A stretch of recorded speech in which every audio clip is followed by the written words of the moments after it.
প্রগতিতে যাদের অবদানকে অস্বীকার করা যায় না তারা হচ্ছে বাঙালি হিন্দু। সেই সাথে পৃথিবীর সবথেকে বড় ষড়যন্ত্র বা বিশ্বাসঘাতকতা যাদের ললাটের লিখন হয়েছে তারা হচ্ছে বাঙালি হিন্দু। পরশুদিনই একটি কার্যক্রমে পূজ্যপাত স্বামীজি সঞ্জয় শাস্ত্রীজি ছিলেন, উনি অত্যন্ত দামি একটি কথা বলেছেন যে বাঙালিদের দুর্গতির কারণ হলো বাঙালিদের দুর্মতি। আমি আপনাদেরকে কিছু তথ্য দেওয়ার চেষ্টা করব, যে তথ্যগুলো যে কোনো হিস্টোরিক্যাল সাইটে আপনারা পেয়ে যাবেন। আমি বলছি এমনটা নয়। সময়টা ছিল 1800 শতাব্দীর শেষ দিক, 1777। সেখান থেকে 20 শতাব্দীর মাঝামাঝি সময়, অর্থাৎ রাজা রামমোহন রায়ের জন্ম এবং এশিয়ার প্রথম নোবেল লরিয়েট রবীন্দ্রনাথের মৃত্যু, এই সময়কালকে বলা হচ্ছে বাংলার নবজাগরণ বা বাংলার রেনেসাঁ। ইতিহাসে যাকে বলা হচ্ছে বেঙ্গলি রেনেসাঁ। এই বাংলার নবজাগরণ ভারতবর্ষের বুকে প্রথম নবজাগরণ। সাহিত্য, সৃষ্টি, কৃষ্টি, কালচার, ঐতিহ্য এবং পরম্পরায় সমস্ত ভারতবর্ষকে তখন বাংলা পথ দেখাচ্ছে। বাংলার এই দেবভূমিতে একের পর এক বাংলার রত্নগর্ভা বাংলার এই পবিত্র ভূমিতে জন্ম নিয়েছেন রাজা রামমোহন রায়, ঈশ্বরচন্দ্র বিদ্যাসাগর, এবং একদম শেষে নবজাগরণের পতাকাটি বহন করেছেন ভারত কেশরী শ্যামাপ্রসাদ মুখার্জি। এই সময়কালকে, এই কালখণ্ডকে স্মরণ করে গোপালকৃষ্ণ গোখলে বলছেন তার বিখ্যাত, আপনারা জানেন যে what things Bengal today, rest of the India things tomorrow. আজ যা বাংলা ভাবে, ভারতবর্ষ তা আগামীকাল ভাববে। এইরকম একটা বাংলার যে ঐতিহ্য এবং কৃষ্টির পরম্পরা, বা বলা যেতে পারে যারা সেই লিগাসিকে বহন করছি আমরা, অর্থাৎ এই উত্তর প্রজন্ম, আজ বাংলার চতুর্দিকে কাদের আস্ফালন। ভক্তি আন্দোলনের সূতিকাগার, সেই সাথে বাংলার মেধা এবং পাঞ্জাবের ছাত্র শক্তি ব্রিটিশদের চোখে চোখ রেখে ব্রিটিশদের ভিত নাড়িয়ে দিয়েছিল। ব্রিটিশরা বুঝতে পেরেছিল যে বাংলাকে যদি খণ্ডিত না করা যায় তাহলে তাদের যে এম্পিরিক্যাল বা কলোনিয়াল যে পাওয়ার, ঔপনিবেশিক যে শক্তি, সেই শক্তির দুর্গ অচিরেই ভেঙে পড়বে। কারণ 1777-এর আগে 1757-তে পলাশির সেই লড়াইতে ইস্ট ইন্ডিয়া কোম্পানি তারা জয়ী হয় এবং ভারতবর্ষের বুকে তাদের মানদণ্ড রাজদণ্ড রূপে দেখা দেয়। আমি একটা শুধু টাইমলাইন আপনাদের সামনে বলছি, একটা ক্রোনোলজি বলছি, মিলিয়ে নেবেন। 1903 সাল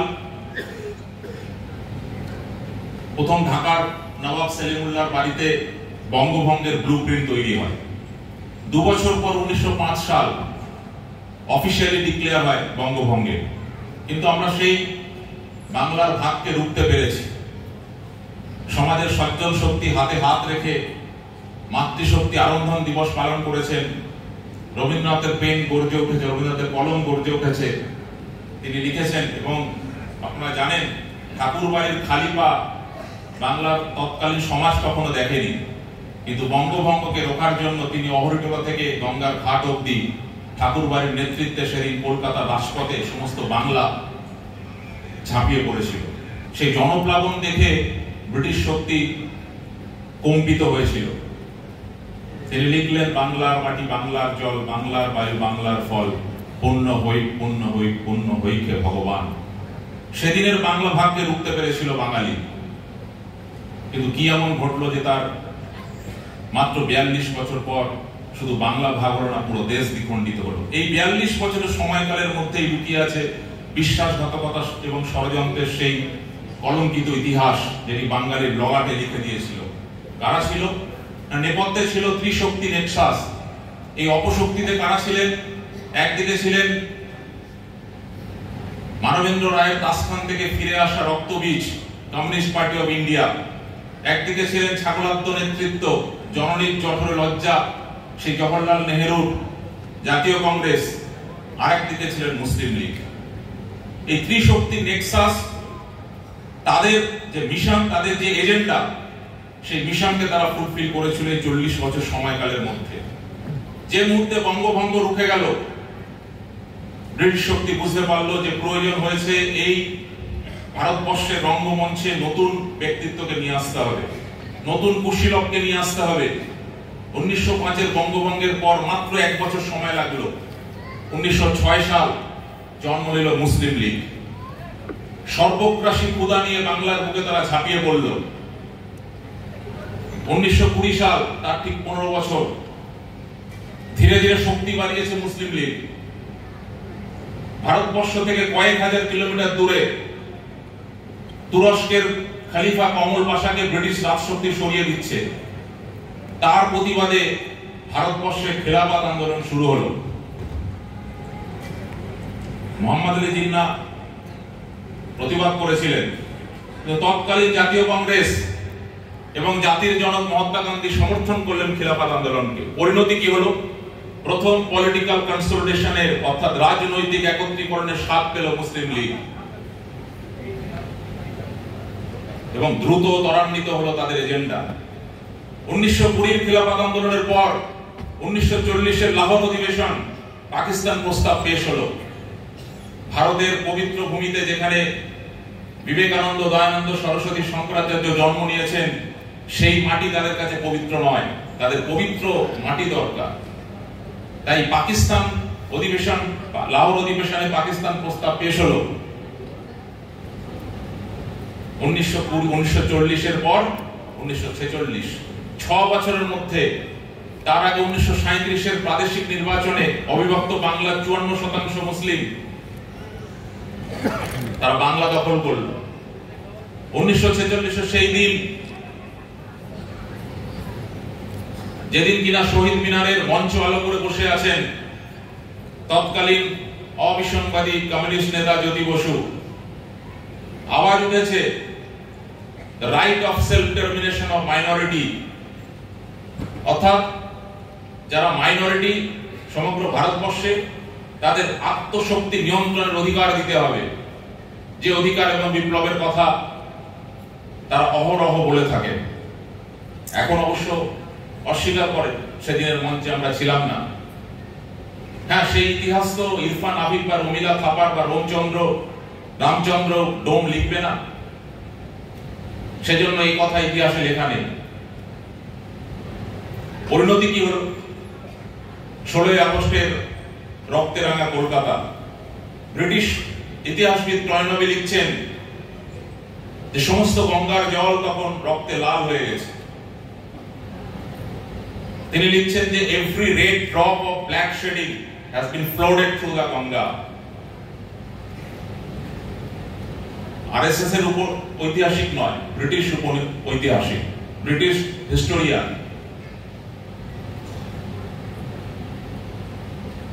46-এর এই রক্তরঞ্জিত দিন, তারপরে প্রসার ভারতীতে সেই সময়কার অবিসংবাদী জাতীয় কংগ্রেসের নেতার কণ্ঠস্বর শুনলেন বাংলার মানুষ এবং ভারতের মানুষ। সরাসরি ডাইরেক্ট অ্যাকশন ডে ডাক দিয়েছিলেন ওই মঞ্চ থেকে, করে দেখিয়েছিলেন, বলেছিলেন আমার হাতে একটি অস্ত্র আছে এবং সেটি কিভাবে চালাতে হয় আমি জানি। মোহাম্মদ আলী জিন্নাহর কাট আউটে ভরে গেছিল। ইতিহাসে একটি অদ্ভুত সমপাতন। 46-এ অবিভক্ত বাংলার হুজুরে আলম ছিলেন সোহরাওয়ার্দী, আর কলকাতার মহানাগরিক ছিলেন স্যার সৈয়দ উসমান, আলিগড় ইউনিভার্সিটির প্রতিষ্ঠাতা। পরে বাংলার বিখ্যাত নেতা হয়েছিলেন,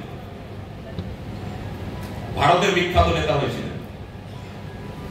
লালবাজারে বসে পুলিশ এবং মিলিটারি কন্ট্রোল করেছিলেন, একদিকে সোহরাওয়ার্দী আর একদিকে সৈয়দ উসমান। আর যারা আত্মনিয়ন্ত্রণ অধিকার চেয়েছিলেন সেই কমিউনিস্টরা তখন মজা দেখছে। শ্যামাপ্রসাদ মুখার্জির নেতৃত্বে বেঙ্গল ভলেন্টিয়ার্স তারা মাঠে নেমেছে। আমরা জানি, আমরা শুনেছি গোপাল মুখার্জির নেতৃত্বে সেই লড়াইয়ের কথা। পরিণতি কি হল? সেদিনের যে যুগলপন্থী, সেই সময় কলকাতার মহানাগরিক 1 বছর অন্তর অন্তর পরিবর্তন হতো।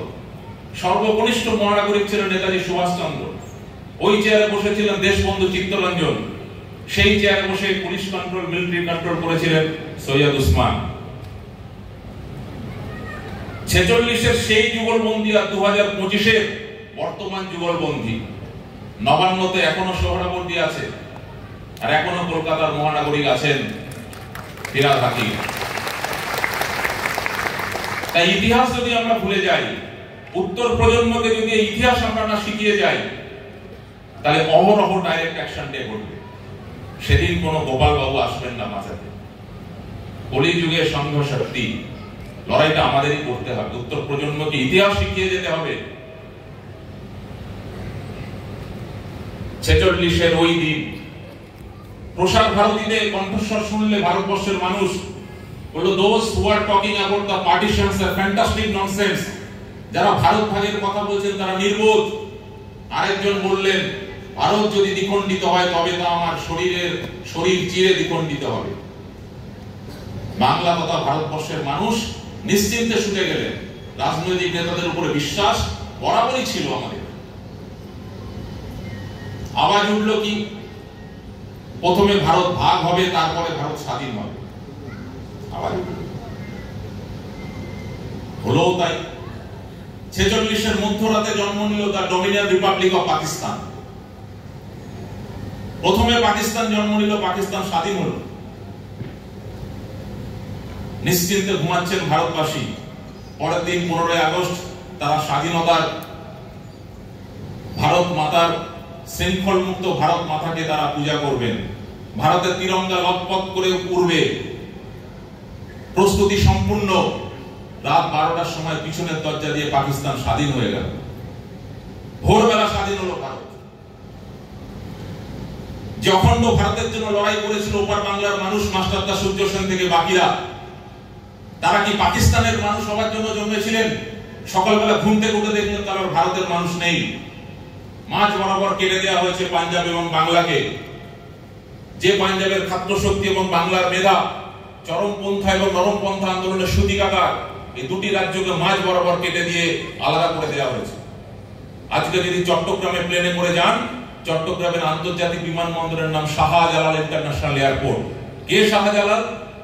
গোলাম সারওয়ারের নেতৃত্বে কোজাগরী লক্ষ্মী পূর্ণিমার দিন আমাদের পূর্বপুরুষ এবং মা বোনেরকে যে বিয়ে করেছিল, সেই গোলাম সারওয়ারের ডান হাত হচ্ছে শাহজালাল। তার নামে সেখানে আন্তর্জাতিক বিমানবন্দর, বিপ্লবীদের সমস্ত স্মৃতিকে মুছে দেওয়া হয়েছে।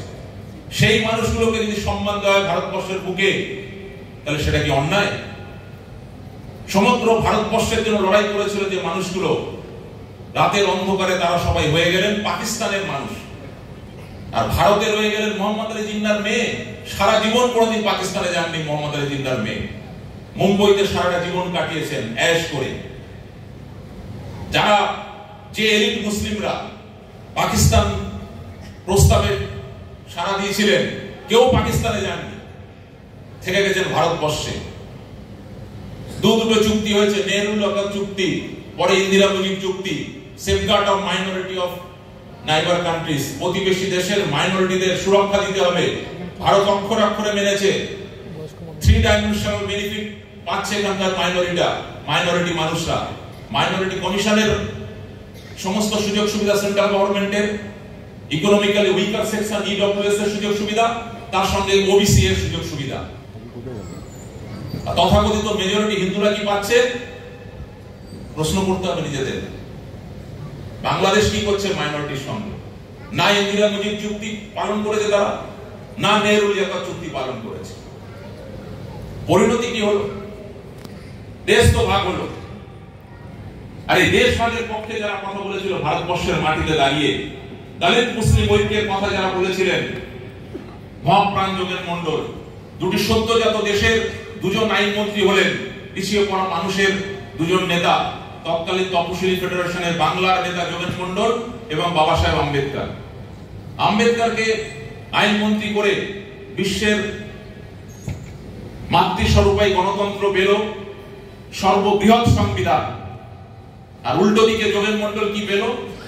3 বছরের মধ্যে 20,000 শব্দের পদত্যাগপত্র লিখে কাঁদতে কাঁদতে ভারতবর্ষের মাটিতে এসে উত্তর 24 পরগনায় শেষ জীবন কাটালেন। যারা দলিত মুসলিমের কথা বলেছিলেন, দলিত মুসলিমের ন্যারেটিভ ভারতবর্ষের বুকে প্রথম নিয়ে এসেছিলেন, তারা কি এখন নেই? তাদের এজেন্ডাও আছে, তারাও আছে, শুধু মুখ আর মুখোশ বদলেছে। এখন কারা আছেন না সুপ্রীতি রঞ্জন বিশ্বাস, মনোরঞ্জন ব্যাপারী, এখনো গালাগালি দিত। মনোবাদ, ব্রাহ্মণবাদ ইত্যাদি বলে হিন্দুত্বের বৃহত্তর হিন্দুত্বের শক্তিকে নষ্ট করতে তারা উঠে পড়ে লেগেছে। একবার স্বাধীনতা লড়াই লড়লেন বাংলাদেশের মানুষরা, ভারতকে স্বাধীন করার পিছনে তাদের যে অবদান সেটা অনস্বীকার্য। আমরা ভুলতে পারি না মাস্টারদা সূর্য সেনের কথা। এই ফোর্ট উইলিয়ামের সামনে কলকাতার যে ময়দান, যাকে কলকাতার ফুসফুস বলা হয়,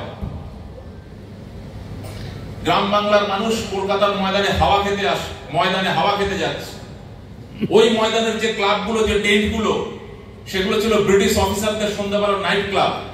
সেখানে লেখা থাকতো bloody Indians and dogs are not allowed, bloody Indians, native Indians and dogs are not allowed. ভারতীয় এবং কুকুররা ওই ক্লাবে অ্যালাউ নেই। বোম মেরেছিল মাস্টারদা সূর্য সেনের সুযোগ্য ছাত্রী ওই ক্লাবে, তারপর সাইনাইড খেয়ে নিজের জীবন দিয়েছিল। এই মানুষগুলোর যোগ্য সম্মান আমরা দেবো না? তাদের উত্তরসূরিরা আজকে বাংলাদেশের তৃতীয় শ্রেণীর মানুষ হয়ে প্রতিনিয়ত অত্যাচারিত হচ্ছে। আমরা সেই মায়ের কণ্ঠ শুনতে পাই না? গঙ্গা যখন হাসছে, পদ্মা তখন কাঁদছে, যে বাছা তোরা এক এক করে আয়, আমার মেয়েটা বড্ড ছোট। ভুলে যাবো তাদের কথা? একবার তারা অখণ্ড ভারতের স্বাধীনতার জন্য লড়াই করেছে, ভাগ্যে জুটেছে কি পাকিস্তানের মাইনরিটি হয়েছে। আবার দ্বিতীয়বার লড়াই লড়েছে ৭১-এ মুক্তিযুদ্ধে। আমরা শুধুমাত্র শুনেছি বঙ্গবন্ধু মুজিবুরের কথা, আমরা ধীরেন্দ্রনাথ চট্টোপাধ্যায়ের কথা শুনিনি। ঢাকার ছাত্রাবাসে যখন রাজাকার বাহিনী আক্রমণ করে প্রথম শহীদ হয়েছিল বাঙালি ছাত্র, তার কথা ইতিহাসে লেখা নেই। বঙ্গবন্ধু মুজিবুর বড় প্রিয় ছিলেন আমাদের তৎকালীন আয়রন লেডি ইন্দিরা গান্ধী, ভারতরত্ন যিনি নিজেকেই নিজে দিয়েছেন। কোথাও তার শহীদ স্তম্ভ নেই, কিন্তু শিয়ালদা স্টেশনে নেমে দক্ষিণ থেকে যখন রাস্তায় আসবেন বঙ্গবন্ধু মুজিবুরের বিরাট বড় কাট আউট পাবেন। তাদেরকে গ্লোরিফাই করছি আমরা?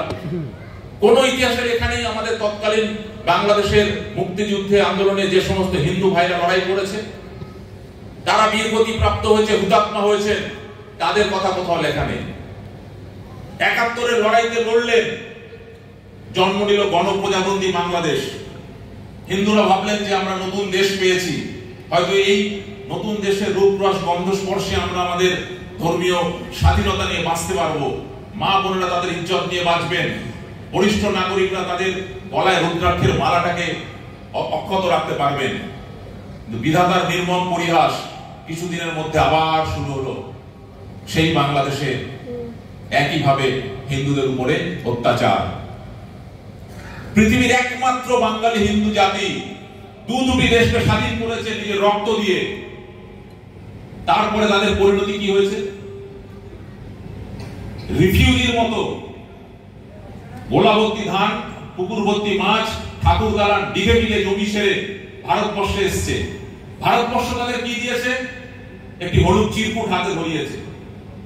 700537 এই রিফিউজি নাম্বারটা হচ্ছে ওই বাঙালি হিন্দুটির পরিচয়। 407 ফেলে কুকুর ছাগলের মতো দণ্ডকারণ্য আর মারা ক্যাম্পে ছুড়ে ফেলে দিয়েছে। শস্য শ্যামলা বাংলাদেশে যারা ফসল ফলাতো, পাথুরে রুক্ষ ভূমি দণ্ডকারণে তাদেরকে ফেলে দেওয়া হয়েছে। যে মানুষগুলো দুটি দেশকে স্বাধীন করলো তাদের স্থান হলো রিফিউজি। হলুদ একটি চিরকুট নিয়ে তাদেরকে ফেলে দেওয়া হলো মানা ক্যাম্প এবং দণ্ডকারণ্যে।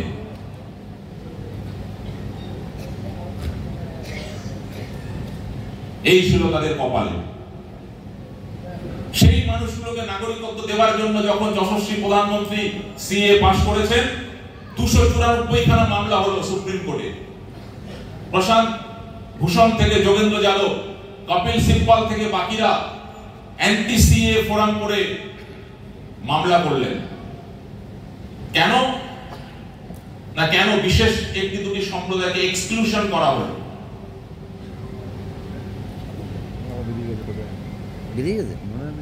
আমাদের ভাবতে হবে যে আমাদের পূর্বপুরুষের রক্তে রঞ্জিত এই ভারতবর্ষ, ওই মানুষগুলোর যে অবদান, সেই অবদানকে ভারত সরকার যখন স্বীকৃতি দিতে চাইছে, পৃথিবীর যে কোনো জায়গাতে যে কোনো হিন্দুর অধিকার আছে ভারতবর্ষের এই মাটির উপরে। আপনারা যে কোনো সময় একমাত্র এই বাঙালি হিন্দুর অত্যাচারের সঙ্গে যদি অন্য কোনো জাতির তুলনা হয় তাহলে তারা হচ্ছে জোরাস্ট্রিয়ান ইহুদি। সমগ্র ইউরোপ জুড়ে যখন তাদের উপরে রিলিজিয়াস পারসিকিউশন হচ্ছে, ধর্মীয় উৎপীড়ন হচ্ছে, কেউ স্থান দিচ্ছে না। দুটি আব্রাহামিক রিলিজন নিজেদের মধ্যে লড়াই করছে, একদিকে খ্রিস্টান আর একদিকে ইহুদি এবং মুসলমান। তখন এই ভারতবর্ষ যারা বলে সিন্ধন্ত বিশ্ব অমৃতস্য পুত্রা অতিথি দেবায় ভব বসুদৈব কুটুম্বকম, আমরা শুনে এসেছি, বলে এসেছি, তারা স্থান দিয়েছিল ইহুদিদের। এখন আপনি কলকাতায় এজরা স্ট্রিট, ওই এজরা স্ট্রিটটা একজন ইহুদির নামে, খুব বিখ্যাত লোক ছিলেন। সাউথ এবং মুম্বাইতে প্রচুর ইহুদি মানুষ আছেন। এই ইহুদি মানুষগুলো কচুরি পানার মতো সারা পৃথিবীতে ঘুরে বেরিয়েছে। একে অপরের সঙ্গে দেখা হলে বলতো সালাম, নেক্সট টাইম ইন জেরুজালেম। এবং সেই মানুষগুলো যদি কেউ তেল আবিবতে রাজধানীতে যান, আপনার গন্তব্য যেখানে হোক, ওখানকার ট্যাক্সি ড্রাইভার থেকে শুরু করে ক্যাব ড্রাইভার, তারা আপনাকে রিকোয়েস্ট করবে please visit the holocaust museum. তারা বলবে একবার হলোকস্ট মিউজিয়ামটা দেখে যান। প্রজন্মের পর প্রজন্ম তারা শিখিয়েছে যে এই হলো হলোকস্ট মিউজিয়াম, যেখানে আমাদের উপরে এই ধরনের অন্যায় অত্যাচার হয়েছে। আমাদেরকে এই আমাদের জন্মভূমি, আমাদের হোমল্যান্ড থেকে সরিয়ে দিয়ে তারা তাদের বীরত্বের কাহিনী পরবর্তী প্রজন্মকে শিখিয়ে গেছে। তাই সেখানকার মায়েরা কোলে বাচ্চা নিয়ে যদি বাজারে করতে যায়, AK-47 হাতে গয়না থাক না থাক, ধনতেরাসের সোনা কিনুক না কিনুক, প্রত্যেকের বাড়িতে মাউজার পিস্তল এবং AK-47 থাকে। কারণ তারা জানে যদি শস্ত্র ছাড়ি তাহলে রাষ্ট্রকে রক্ষা করতে পারবো না, আর যদি শাস্ত্র ছাড়ি তাহলে সংস্কারকে রক্ষা করতে পারবো না। এবং এই কারণে তারা তাদের উত্তর প্রজন্ম এবং পৃথিবীর যে কোনো মানুষ তেল আবিবে নামলে তারা প্রথমে বলে হলোকস্ট মিউজিয়াম দেখো। বাংলার বুকে কি হতে পারতো না এরকম একটি মিউজিয়াম, যেখানে আমরা দেখাতাম আমাদের পূর্বপুরুষদের সঙ্গে কি ব্যবহার করা হয়েছে। পৃথিবীর এত বড় ষড়যন্ত্র, এত বড় বিশ্বাসঘাতকতা পৃথিবীর কোন জাতির সঙ্গে হয়নি। আর সেই মানুষগুলোকে যখন আমরা ভারতবর্ষের নাগরিকত্বের সম্মান দিতে চলেছি, তখন রেড়ে করে উঠেছে সবাই, গেল রং উঠেছে। কিন্তু যশস্বী প্রধানমন্ত্রী এবং বর্তমান কেন্দ্র সরকারের তিনি যে উইন্ডো, একটা স্পেশাল উইন্ডো খুলে দিয়েছেন একটি ঘরে প্রবেশ করার জন্য, আমাদেরকে সেটাকে মাথায় রাখতে হবে। আমি যে টাইমলাইনের কথা বললাম 1903 থেকে শুরু করে 1947, যে কোনো সময় আপনি আপনার মোবাইলে সার্চ করে দেখে নেবেন। 1903, 1905, 1906, 1920, 1940, 1946 এর দাঙ্গা, 1947 এর দেশভাগ এবং 1946 এর যে বাংলা, সোহরাবর্দী এবং সৈয়দ উসমানের বাংলা, আর 2025 এর বাংলা, কলকাতার মিনি পাকিস্তান এবং নবান্ন, পার্থক্য আছে কিনা প্রশ্ন করবেন নিজেদের। তাই লড়াইটা আমাদেরই লড়তে হবে। এই লড়াই আমাদের লড়াই। এই লড়াই আমার মাটি বাঁচানোর লড়াই। এই লড়াই আমার বৃদ্ধ বাবার গলায় যে তুলসীর মালা আছে তাকে বাঁচানোর লড়াই। এই লড়াই আমার মা বোনের সম্ভ্রম বাঁচানোর লড়াই। তাই এই লড়াই আমাকেই লড়তে হবে, না উত্তর প্রজন্ম আর ক্ষমা করবে না। একবার আমার পূর্বপুরুষরা নিজ ভূমে পরবাসী হয়েছে, উত্তর প্রজন্মকে পরবাসী হতে দেবো না। তার জন্য বাংলার মাটি, যে মাটি বারবার সিক্ত হতে চায়, যে মাটি ভিজতে চায়, সে মাটিকে রক্তে ভেজাও। এবার আমি টেকনিক্যাল সেশনে আসি। এই কথাগুলো এই কারণে বললাম যে আমাদেরকে বুঝতে হবে শুধুমাত্র আনুষঙ্গিক অন্যান্য কাজের মতো একটি কাজ সিএ নয়। সিএ হচ্ছে আমার নৈতিক দায়িত্ব, সিএ হচ্ছে আমার লড়াইয়ের প্রথম ধাপ। যে লড়াইটা করার জন্য ভারত সরকার আমাদেরকে একটি সুযোগ দিয়েছেন, তাই এই সুযোগকে আমরা যেন হাতছাড়া না করি। সিএ কে আমি আপনাদের 30 সেকেন্ডে বুঝিয়ে দিচ্ছি। 3টি দেশ, 6টি কমিউনিটি, 11খানা প্রশ্ন, 7খানা ধাপ, কাট অফ ডেট 2014। এইটুকু যদি আপনারা বুঝতে পারেন, মাথায় রাখেন, তাহলে সি এর মতো সোজা জিনিস নেই। আজকের পর যারা ক্যাম্প চালাবেন, আমি আপনাদের দায়িত্ব দিয়ে বলে যাচ্ছি যে সি এর সমস্ত প্রশ্নের উত্তর আমি। এই আত্মবিশ্বাস প্রতিটা কার্যকর্তার মধ্যে থাকতে হবে। কার্যকর্তা সমাজের সামনে দাঁড়িয়ে বলবে সিএর সমস্ত প্রশ্নের উত্তর আমি, প্রশ্ন করুন, কত বিভ্রান্তি ছড়াতে পারেন ছড়ান, প্রত্যেকটা প্রশ্নের উত্তর দেবো, প্রত্যেকটা ন্যারেটিভ এবং প্রোপাগান্ডার উত্তর দেবো। এই আত্মবিশ্বাস নিয়ে সমাজের কাছে যেতে হবে। তিনটি দেশ আমরা জানি, বাংলাদেশ, পাকিস্তান, আফগানিস্তান। কনস্টিটিউশনালি তারা ইসলামিক কান্ট্রি, সেখানে মাইনরিটি কারা? 6টি কমিউনিটি, হিন্দু, বৌদ্ধ, খ্রিস্টান, জৈন, পার্সি। এই মানুষগুলো ধর্মীয় উৎপীড়নের শিকার সেখানে। এর মধ্যে অসত্য আছে, সবাই জানে, সমগ্র পৃথিবী জানে, সমগ্র পৃথিবী জানে। কিন্তু তারা ভাবে যেহেতু ভারত পাকিস্তানের ব্যাপার, সেই জন্যই এখন আমেরিকাতে আগুন জ্বলছে, ফ্রান্সে আগুন জ্বলছে, মেক্সিকোতে আগুন জ্বলছে, লন্ডনের রাস্তায় বোম ফাটছে। বিশ্ব মানবতার উদ্ভাব হয়ে যারা ভক্ত নিনাদ করছিল যে আমরা মানবিকতার খাতিরে সবাইকে আশ্রয় দিচ্ছি, বোঝো ঠেলা, কাদের আশ্রয় দিচ্ছ? ভারত বাংলাদেশে যখন হিন্দুরা আক্রান্ত হচ্ছে, তখন তারা ওই রেড ক্রসের নামে বা বিল গেটস ফাউন্ডেশনের নামে বা যশোরাসের টাকা ঢুকিয়ে ভারতকে অস্থির করার চেষ্টা করছে। তারা জানে না যে ভারত বাঁচলে পৃথিবী বাঁচবে, হিন্দু বাঁচলে মানবতা বাঁচবে, হিন্দু বাঁচলে তবেই সমগ্র ভারতবর্ষের মানুষ, সমগ্র পৃথিবীর মানুষ দিশা পাবে। প্রাচ্য বাঁচলে পাশ্চাত্য বাঁচবে। বুঝতে একটু সময় লাগছে, কিন্তু বুঝবে তো অবশ্যই। তাই এই তিনটি দেশের যারা ধর্মীয় উৎপীড়নের শিকার, সেই মানুষগুলোকে সিএর অ্যাপ্লিকেন্ট হিসাবে বিচার করা হয়েছে। তাহলে ভারতবর্ষের কি নাগরিকত্ব পাওয়ার কোনো উপায় নেই? না, এই যে প্রেক্ষাগৃহ, এই প্রেক্ষাগৃহ অলরেডি 5খানা দরজা আছে, সেই 5খানা দরজা দিয়ে ঢোকার রাস্তা আছে। ভারত সরকার আরো একটি বিশেষ দরজা করে দিয়েছে, ওই 5খানা দরজা দিয়ে তারা ভারতবর্ষের নাগরিকত্ব নেই, একটি বিশেষ দরজা করে দিয়েছে এই ধর্মীয় উৎপীড়নের শিকার মানুষগুলোকে। এবং সেটা কি না, সেটা হচ্ছে আর্টিকেল 6A। ভারতবর্ষের নাগরিক কারা হবেন? আর্টিকেল 5 to 11 এ পরিষ্কার বলা আছে, সংজ্ঞা দেওয়া আছে। ভারতবর্ষের নাগরিকত্ব দেওয়ার অধিকার একমাত্র union government of India, central গভর্নমেন্টের আছে। শুধু ভারতবর্ষের 36খানা জেলাতে বিশেষ পাওয়ার দেওয়া আছে, সেখানকার ডিএম দের। বাংলায় নেই, পার্শ্ববর্তী বিহার এবং ঝাড়খণ্ডে আছে, বাংলায় নেই। বাংলার কোন ডিএম, বাংলার সরকার কারোর পক্ষে নাগরিকত্ব ছিনিয়ে নেওয়ার এবং নাগরিকত্ব দেওয়ার দুটোর কোনটারই অধিকার নেই, সেটা একমাত্র আছে ভারত সরকারের। তো ভারত সরকার কি বলেছে? ভারত সরকার বলেছে যে আমি আরো 5 রকম ভাবে নাগরিকত্ব দিচ্ছি। একটা শুধুমাত্র উইন্ডো, আমি স্পেশাল উইন্ডো, জানলা আমি দিলাম, দরজা আমি দিলাম এই মানুষগুলোর জন্য। তাহলে এই 5খানা যে আছে সেগুলো কি কি? না, এই 5খানা আছে সিটিজেনশিপ বাই বার্থ, জন্মসূত্রে ভারতের নাগরিকত্ব পাওয়া; সিটিজেনশিপ বাই ডিসেন্ট, উত্তরাধিকার সূত্রে ভারতবর্ষের নাগরিকত্ব পাওয়া; সিটিজেনশিপ বাই রেজিস্ট্রেশন, নিবন্ধীকরণের মাধ্যমে ভারতের নাগরিকত্ব পাওয়া; সিটিজেনশিপ বাই ন্যাচারালাইজেশন, প্রাকৃতিক উপায়ে ভারতের নাগরিকত্ব পাওয়া; এবং শেষ, যদি ভারতবর্ষ কোনো ভূখণ্ডকে তার অন্তর্ভুক্ত করে, তাহলে সেখানকার মানুষও ভারতের নাগরিকত্ব পাবে। এতগুলো পদ্ধতি আছে। ইতিহাস কি বলছে, স্ট্যাটিস্টিক্স কি বলছে? 3,500 মুসলিমকে ভারতবর্ষের নাগরিকত্ব দেওয়া হয়েছে এই পদ্ধতিগুলোর মধ্যে দিয়ে। আমি একজন বিখ্যাত নামের ব্যক্তির কথা বলি, আদনান সামি। আপনারা অনেকেই তার নাম শুনেছেন।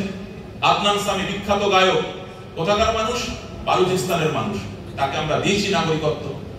আমরা লং টার্ম ভিসা এলটিবি দিয়েছি কাকে? তাসলিমা নাসরিনকে। তিনি নাগরিকত্ব চাননি, লং টার্ম ভিসা এলটিবি দেওয়া হয়েছে। এলটিবি নাগরিকত্বের প্রায় কাছাকাছি। তার নামে প্যান কার্ড, তার নামে জমি হতে পারে, তিনি ভারতবর্ষের যে কোনো চাকরি করতে পারেন, সংসার করতে পারেন, সব করতে পারেন, শুধু এলটিবিটাকে রিনিউ করতে হবে। তাহলে গেল রব উঠলো কেন? এই 5 রকম যারা আছে, এই 5টি ব্যবস্থার মধ্যে দিয়ে ভারতবর্ষের নাগরিকত্ব করার ব্যবস্থা করে দেওয়া হয়েছে। কিন্তু তারপরে ওই একটা যে স্পেশাল উইন্ডো দেওয়া হয়েছে, সেটা নিয়ে বড্ড চিন্তা এই সমস্ত বুদ্ধিজীবীদের আর এই সমস্ত রাজনৈতিক দলগুলো। তাই ঘোলা জলে মাছ ধরতে নেমে পড়েছে। কিন্তু আমরা আমাদের মনে কোনো বিভ্রান্তি আমরা রাখবো না। আমি আপনাদের বলছিলাম যে ভারতবর্ষের নাগরিকত্বের এই যে সমস্ত পন্থাগুলো দেওয়া আছে, এই পন্থায় অনেক মানুষই, বাংলাদেশ থেকে আসা মানুষ, তারা সিএ এর আগে অ্যাপ্লিকেশন করে নাগরিকত্ব পেয়েছেন। অনেকের সঙ্গে আমার আলাপ হয়েছে। আবার সিএ এর মাধ্যমে অ্যাপ্লাই করে অনেকে নাগরিকত্ব পেয়েছেন, এমনটা নয় যে পাননি। এই 1.5 বছর যাবত প্রচুর মানুষ, এখানে আমার অনুজ ভাতৃপ্রতিম বিনয় বসে আছে, ওর বাবা সিএ তে অ্যাপ্লাই করে বৃদ্ধ বয়সে নাগরিকত্ব পেয়েছে। যেদিন পেয়েছে সেদিন চোখ দিয়ে টপ টপ করে জল ঝরছে। সেদিন তার মনে হয়েছে যে আজ আমি ভারতবর্ষের নাগরিকত্ব পেলাম। সুতরাং এই দিনটাকে আমার যারা বাংলাদেশে যাদের শিকড়, সেই মানুষগুলোকে ভারতের নাগরিকত্ব দেওয়ার মাধ্যমে সম্মান জানানো, সেটা সম্ভব হবে একমাত্র সিএ এর মধ্যে দিয়ে। এবং আমরা খানিকক্ষণের মধ্যেই একটা টেকনিক্যাল সেশনে দেখব কি করে ফর্ম ফিল আপ করা হয়। আমি আপনাদের আশ্বাস দিয়ে যাচ্ছি, এরপরে একটা প্রশ্নোত্তর পর্ব থাকবে। ব্যক্তিগত প্রশ্ন না করে সাময়িক প্রশ্ন করবেন। কিন্তু আমি এটুকু জানি, এই টেকনিক্যাল সেশনের পর যদি টেকনিক্যাল সেশনটা ভালো করে আপনারা পাওয়ার পয়েন্টে দেখেন, কোনো প্রশ্ন আর আপনাদের থাকবে না। তারপরেও যদি কোনো প্রশ্ন থাকে, যতক্ষণ চাইবেন ততক্ষণ আমি এখানে থাকবো, সমস্ত প্রশ্নের উত্তর দিয়ে তারপর এখান থেকে আমি যাব। কিন্তু আজকের পর আপনাদেরকেও কথা দিতে হবে, যে শুধুমাত্র এখানে বক্তব্য শুনে চলে যাব না। আজকের পর আমরা সিএ এর ফর্ম ফিল আপ নিজে হাতে করব।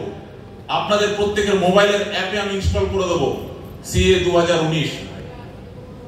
সেই মোবাইলের মাধ্যমে আপনারা নিজেদের ফর্ম ফিল আপ নিজেরা করতে পারবেন। এবং এখানে যে কটি ক্যাম্প হবে তার ডিটেলস আপনাদের দিয়ে দেওয়া হবে। সেই ক্যাম্পে সিএ এর ফর্ম ফিল আপ হবে, আপনারা নিজেরা ফর্ম ফিল আপ করবেন, বাকিদেরকেও ফর্ম ফিল আপ করাবেন। একটিও আমাদের বাঙালি হিন্দু যেন ছাড় না পায়। প্রত্যেকের ফর্ম ফিল আপ করানোর নৈতিক দায়িত্ব আমাদের। আমরা বাংলাদেশের শাসক পরিবর্তন করতে পারবো না, কিন্তু বাংলাদেশ থেকে পালিয়ে আসা মানুষকে ভারতবর্ষের নাগরিকত্ব দেবো।